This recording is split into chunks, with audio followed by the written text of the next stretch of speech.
What was the mission set there? So basically, initially it was we were going over to stop the war. Basically, it was Russia and Milosevic in Serbia were ethnic cleansing against the Bosnians and the Croatians. It was like a three-way war. As far as I know, like I'm not the greatest historian. I'm just going from what I remember back then. But so they were ethnic cleansing, and so then NATO, or no, the UN was stepping in to stop it, and then we were going over to end the war.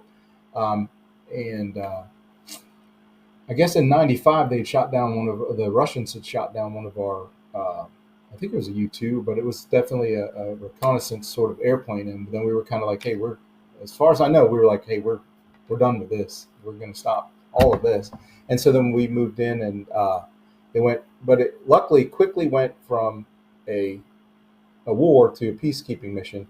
Went from an implementation forces that say we're going to stop this, and then it moved to the stabilization force, and that's actually on my hat.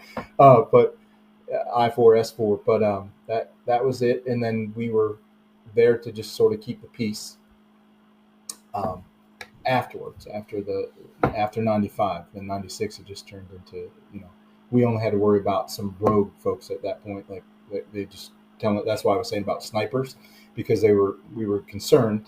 And then my first week there, that you say that just reminded me that it was during Ramadan, and they're like telling us, listen, if they shoot, if you hear shooting, don't assume that it's don't start shooting back, right? Don't start shooting at the people because it could be that they're just shooting in the air, right?